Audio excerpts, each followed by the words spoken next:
Police वाले आते हैं और घर के बाहर जहां मुस्कान और सौरभ अपने पति के साथ रूम लेकर रह रहे थे, वहां सबके मन में यही एक सवाल था कि आखिर इस घर में हुआ क्या था 15 दिन पहले।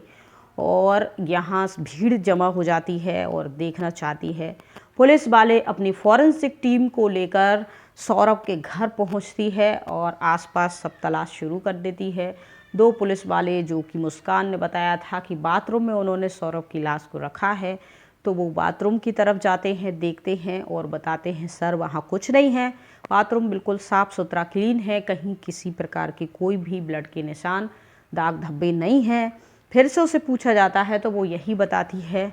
और फिर से पुलिस वाले जब जाते हैं, फॉरेंसिक टीम जाती है, सर्च डॉग जाता है और ये सारी जब वहाँ इन्वेस्टिगेशन होती है, छानबीन होती है, तो उस ड्रम जो रखा रहता है बाथरूम में, एक टंकी रहती है जहां आमतौर पर लोग घरों में साधारण कुछ अनाज वगैरह या पानी वगैरह भरने के काम में उसको लेते हैं, प्लास्टिक की टंकी, तो वही वहां थी और उसके अंदर सीमेंट भरा हुआ था ऊपर तक, यानी पूरा सेट था। उस टंकी को हिलाने डुलाने की कोशिश करी गई, लेकिन वो टंकी पूरी सीमेंट से भरी थी, तो वो काफ़ी वजनदार हो चुकी थी, सीमेंट भी सूख के जम चुका था, सेट हो चुका था।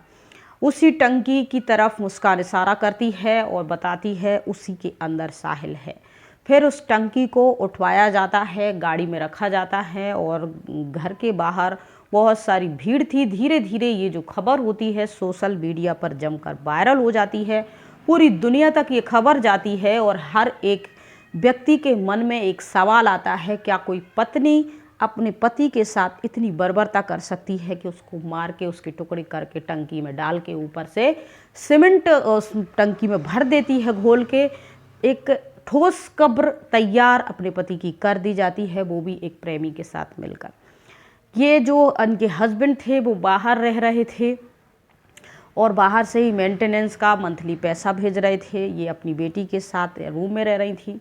इनके माता पिता थोड़ी दूरी पर रहते थे, सास ससुर भी थोड़ी दूरी पर रहते थे, पूरा फैमिली जो था आसपास था। लेकिन इन दोनों की पर्सनल लाइफ में, यानी सौरभ की और मुस्कान की पर्सनल लाइफ में, ना तो उनके मायके वाले कोई इंटरफेयर कर रहे थे और ना ही मुस्कान के मायके वाले। ये अपनी लाइफ में सब कुछ ठीक ठाक चल रहा था। फिर मुस्कान ने अपने ही पति के साथ ये सब कुछ क्यों किया, वो भी अपने प्रेमी के साथ मिलकर? क्या सौरभ ने इन दोनों को रंगे हाथों पकड़ लिया था? क्या इसके पहले सौरभ को इनके बारे में जानकारी हो गई थी, किसी प्रकार की कोई झगड़ा हुआ था या फिर कुछ समझौता की बातें हुई थी? आइए कहानी को पूरा समझते हैं। ये कहानी शुरू होती है 2015 से।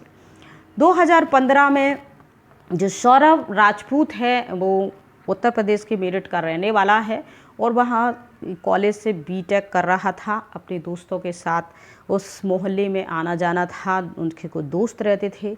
वहीं मुस्कान रस्तोगी एक दुकान पे कुछ किराने का सामान लेने के लिए आई थी और वहीं सौरभ और मुस्कान की नज़रें टकराती हैं, एक दूसरे को देखते हैं, आंखों आंखों में दिल दे बैठते हैं, नंबर का आदान प्रदान हो जाता है और दोनों बातचीत करते हैं।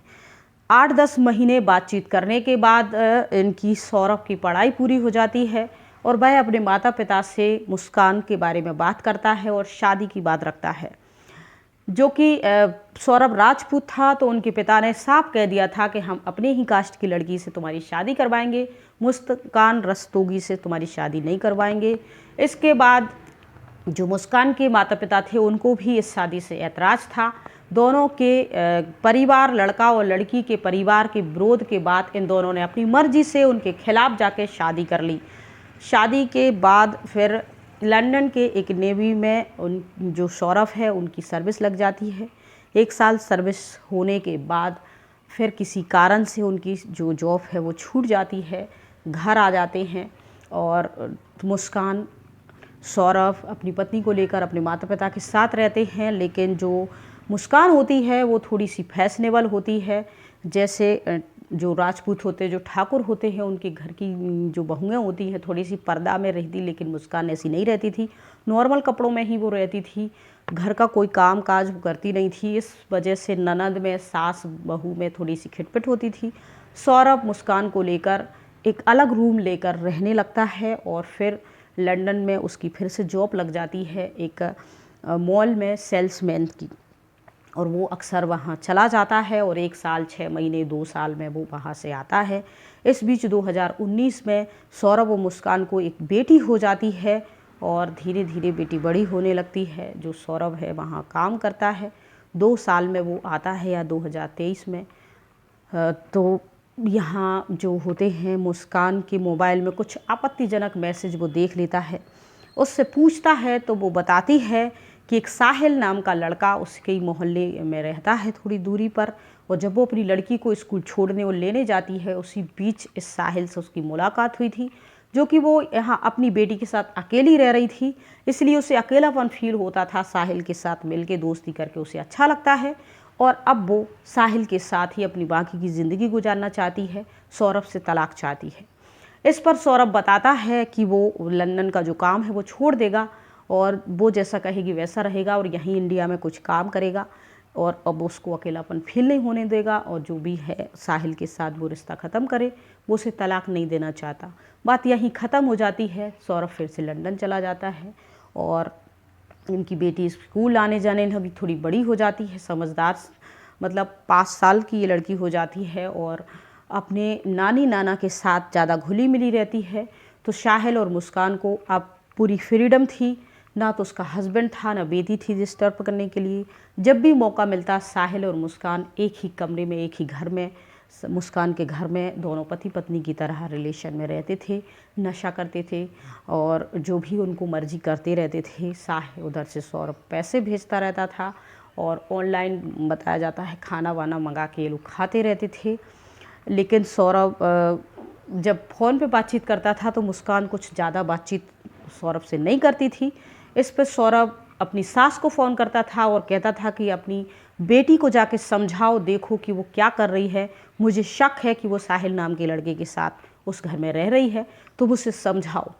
जब लड़की की माँ उस घर में जाती है तो बेटी अंदर से दरवाज़ा बंद किए रहती है और कहती है मुझे किसी से कोई लेना देना नहीं है, सौरभ भी मुझ पे शक करता है और उसने ही तुम्हें मेरी जासूसी करने के लिए भेजा है, तुम यहाँ से चली जाओ। माँ बहुत ज़्यादा देर तक दरवाज़ा खटखटाती लेकिन अंदर से मुस्कान दरवाज़ा नहीं खोलती। माँ नाराज़ होकर घर आ जाती है वापस। इसके बाद सौरभ और जो साहिल होता है और मुस्कान होती है, वो बताती है मुस्कान कि सौरभ ने मुझे तलाक नहीं दिया है, अब सौरभ जब वापस आएगा तो उसको रास्ते से हटा देंगे, फिर हमारे बीच कोई नहीं रहेगा। मेरी जो बेटी है वो अपने नानी नाना के साथ रहती है, मेरा जो पति है उसको रास्ते से हटा देंगे, फिर हम दोनों आज़ादी से घूमेंगे फिरेंगे, आराम से रहेंगे और किसी प्रकार की कोई दिक्कत हमें नहीं होगी। प्लान बनाते हैं। 25 फरवरी 2025 को मुस्कान का जन्मदिन था, 28 फरवरी को उनकी बेटी का जन्मदिन था। तो सौरभ ने प्लान बनाया था कि वो 24 फरवरी 2025 को इंडिया जाएगा, घर जाएगा और अपनी पत्नी का जन्मदिन मनाएगा, बेटी का जन्मदिन मनाएगा, फिर वापस आएगा। मुस्कान को ये सब कुछ पता था। मुस्कान ने अपने प्रेमी के साथ मिलकर ये प्लान बनाया कि जैसे ही सौरभ 25 फरवरी को आएगा, पार्टी सेलिब्रेट करेगा, उसकी शराब में हम कुछ बेहोशी की दवा मिला देंगे, उसके बाद उसको मार देंगे। ये सब कुछ प्लान साहिल ने और मुस्कान ने पहले से ही बना रखा था। 25 की देर रात इस पूरी वारदात को अंजाम देना था। उसके बाद इनने घूमने का प्लान भी पहले से ही बना रखा था कि मार के सब कुछ करके लाश को ठिकाने लगा के हम चले जाएंगे।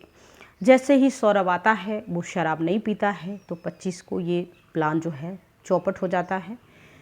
3 मार्च को फिर से प्लान बनाया जाता है। 3 मार्च को सौरभ खाना खाता है, उसके खाने में बेहोशी की दवाई मिला दी जाती है। देर रात हो चुके, लगभग साढ़े 11 बज चुके थे। जैसे ही सौरभ थोड़ा सा नशे में जाता है, बिस्तर पर लेट जाता है, मुस्कान अपने प्रेमी साहिल को बुला लेती है और फिर उसके सीने पर बैठकर खंजर से एक बार करती है। सौरभ अपने आप को बचाता है लेकिन वो पूरी ताकत से बचा नहीं पाता, खुद को विरोध नहीं कर पाता, क्योंकि उसका सर दर्द हो रहा होता है, वो नशे में होता है, पूरा होश में नहीं होता, उसका शरीर भी उसका साथ नहीं देता। और एक के बाद एक दोनों जो होते हैं प्रेमी पत्नी अपने प्रेमी के साथ मिलकर उस पर वार कर रही थी। और कुछ देर विरोध करने के बाद होने के बाद सौरभ जो है ज़िंदगी की जंग हार जाता है और वहीं उसकी मौत हो जाती है। जब ये दोनों देखते हैं उसको तो सोचते हैं कि चलो ये मर चुका है। फिर उसको घसीटते हुए बाथरूम में लेके जाते हैं, वहाँ लगभग 15 टुकड़े उसके करते हैं। कुछ टुकड़े जो है साहिल लेके जाता है इधर उधर फेंकने के लिए, लेकिन इन दोनों को शक था कि रोज़ रोज़ ले जाएंगे, सीसीटीवी फुटेज में कैप्चर हो जाएगा और हम फंस जाएंगे। इसके बाद जो टंकी लाई जाती है, साहिल टंकी लेके आता है, सीमेंट की बोरी लेके आता है और फिर कुछ 1-2 लोग लेके आता है। उनकी मदद से वो सौरभ को टंकी में डालते उसके टुकड़ों को और फिर उस पर सीमेंट घोल के डाल दिया जाता है, वो पूरा सेट हो जाता है। 4 मार्च को ये साहिल के साथ घूमने के लिए शिमला नहर चली जाती हैं। वहाँ अपने साथ अपने हस्बैंड सौरभ का भी फ़ोन लेके जाती हैं। सौरभ की बहन, उसके माँ बाप, उनके सास ससुर मैसेज करते हैं तो साहिल या फिर उनकी पत्नी खुद ही रिप्लाई देती है कि हाँ ठीक है, अपनी पत्नी के साथ घूमने आए हैं, छुट्टियां बिता रहे हैं, एंजॉय कर रहे हैं। ऐसे करते लगभग 1 हफ्ते से ज़्यादा बीत जाता है। जो पैसे थे मुस्कान के पास वो ख़त्म होने लगते हैं और वो पैसों के लिए अपनी माँ को फ़ोन करती है। तब माँ कहती है कि दामाद से बात करवाइए। जब दामाद तुम्हारे साथ है, तुम दोनों साथ में घूम रहे हो, तो तुम्हें पैसों की क्या ज़रूरत है। इस पर मुस्कान बताती है कि सौरभ से उसका झगड़ा हो चुका है, बातचीत बंद है और वो वापस आ रही है। वो वापस रूम में आती है। साहिल अपने घर चला जाता है और रूम में मुस्कान को थोड़ा डर लगता है तो वो अपनी माँ के घर चली जाती है। जाके गले लग के रोने लगती है और कहती है कि जो सौरभ है उसके माता पिता ने उसको मार दिया है, क्योंकि सौरभ मेरी बात मानते थे, उनकी नहीं मानते थे। ये बातें जब उनकी माँ सुनती है तो वो अपने पति को बताती है, यानी मुस्कान के पिता को। मुस्कान के पिता उसको प्यार से बहला फुसला के पूछते हैं बार बार, तो वो बता देती है कि 3 मार्च को ही उसने सौरभ को मार दिया था और फिर उसको टंकी में डाल दिया और इसके बाद वो अपने प्रेमी के साथ घूमने चली गई थी। उसका फ़ोन भी ले गई थी और जो फ़ोन से मैसेजेस आ रहे थे सौरभ के नाम से, वो खुद कर रही थी और साहिल कर रहा था। जब ये बात माता पिता सुनते हैं तो हक्के बक्के रह जाते, भौचक्के रह जाते। वो जैसे तैसे अपनी बेटी को बहला फुसला के पुलिस स्टेशन ले जाते और फिर पुलिस वाले जो भी कार्रवाई होती है, ये सब कुछ खुलासे होते हैं। टंकी को काटा जाता है, उसमें से निकलता है सौरभ, जो कुछ पॉलीथिनों में पैक था। और ये सारी जो कहानी मुस्कान से पूछी जाती, साहिल से पूछी जाती है और उससे पूछा जाता है कि ये सब तुमने क्यों किया, तो वो बताती है कि सौरभ को 2 साल पहले ही मैंने तलाक के लिए कहा था, लेकिन उसने मुझे तलाक नहीं दिया। इसके बाद सौरभ मेरे साथ नहीं रहता था और अब मैं साहिल के साथ ही अपने जीवन की खुशियाँ देखने लगी थी। इसके साथ मैं नशा करने लगी थी, मैं खुश थी और सौरभ से पीछा छुड़ाना चाहती थी। इसलिए हमने 25 फरवरी 2025 को ये प्लान बनाया था, लेकिन प्लान पूरा नहीं हो पाया था। फिर हमने 3 मार्च को ये प्लान बनाया और पहले से ही लाश को ठिकाने लगाने का सब कुछ प्लान हम बना चुके थे, इसलिए हम उसको मार के 4 मार्च को घूमने के लिए जा चुके थे। ये सब कुछ कबूल होने के बाद फिर धीरे धीरे जो भी है पुलिस इन्वेस्टिगेशन चल रही है, दोनों को हुआ है, कोर्ट में ले जाया गया है। तो फिर जो भीड़ थी, जैसी जैसे ये बातें ये जो न्यूज़ है सोशल मीडिया पे, फिर तरह तरह के खुलासे इसमें हुई। कोई कहा कि भाई जो साहिल था वो मानसिक विकृत था, कोई वो जादू टोना का था, मरी हुई माँ को वो फ़ोन से बात करता था, आईडी बनाता था, कुछ जादू टोने में भी बिलीव करते थे, कुछ नशे का चक्कर था, कुछ प्यार का था। फिर कुछ ऐसे खुलासे भी कि मुस्कान तो पति से पीछा छुड़ाना चाहती ही थी, लेकिन वो कुछ साहिल से भी शादी नहीं करना चाहती थी, क्योंकि साहिल भी मानसिक रूप से उसको थोड़ा सा विकृत लगता था, जादू टोने वाला लगता था। अब जो भी बातें हैं वो सब कुछ सोशल मीडिया पे तरह तरह की हो रही हैं, इन्वेस्टिगेशन चल रही है, पूरा केस जो भी होगा। लेकिन ये बात तो क्लियर है कि जो मुस्कान है उसने अपने हस्बैंड को तो मारा है। और जैसे ही ये पूरी बात सोशल मीडिया पर चारों तरफ फैली हुई है, तो लोगों को इतना गुस्सा आ रहा है कि जैसे ही मुस्कान और साहिल को कोर्ट में पेश करे तो भीड़ उन पर टूट पड़ती है और इतने सारे पुलिस वालों के बीच से ही उन दोनों पर अटैक करते, मारने की कोशिश करते, उनको पीटते भी हैं, कुछ चांटे भी उनको लगाए जाते हैं। तो ये सारी कहानी है जो झंझोर देने वाली है। लेकिन ये सारी जो वारदात है, आपको बताने का उद्देश्य किसी को आप लोगों को परेशान करना नहीं है, बल्कि इतना है कि आप जो भी हस्बैंड वाइफ हैं, जितना भी गुजारा हो रहा है, कम में ज़्यादा में, भूखे प्यासे जैसा हो रहा है, हमेशा साथ रहना चाहिए। एक दूसरे के, क्योंकि पति तो कमाता है बीवी बच्चों का अच्छा बेहतर भविष्य देने के लिए, सेटल होने के लिए, लेकिन एक पत्नी जो होती है वो एक घर चलाने के साथ साथ वो चाहती है कि उसका पति जैसा भी है, थोड़ा बहुत कमाता है या ज़्यादा कमाता है या कुछ भी करता है, वो हमेशा उसके साथ रहे। तो ये बहुत सारी ऐसी बातें होती हैं, तो इन सब चीज़ों को समझिए। और जो लड़की है अपने माँ बाप के खिलाफ जाके शादी करने के लिए तैयार हो जाती है अपने प्रेमी के साथ, तो ऐसे लड़कों को मैं बताना चाहती हूँ कि जो लड़की माँ बाप के खिलाफ जाके आपसे शादी कर रही है, कल को वो आपके खिलाफ भी चली जाएगी। दूसरी बात, लड़के भी जो माँ बाप के खिलाफ जाके लड़की को शादी के लिए अपनाना प्रस्ताव देते हैं, तो ऐसी लड़कियों को भी सावधान रहना चाहिए। हमेशा शादी ब्याह का जो मामला होता है, माँ बाप के आशीर्वाद और उनके अकॉर्डिंग मुहूर्त हर प्रकार का देख के जात समाज सब कुछ सोच समझ के करना चाहिए, ताकि कल को कोई भी दिक्कत हो, जीवन में परेशानी हो, तो माँ बाप उस बात को संभाल सकें और ऐसी जघन्य अपराध से समाज बचा रह सके। तो कहानी आपको कैसी लगती है कमेंट में ज़रूर बताइएगा। राधे राधे, जय श्री।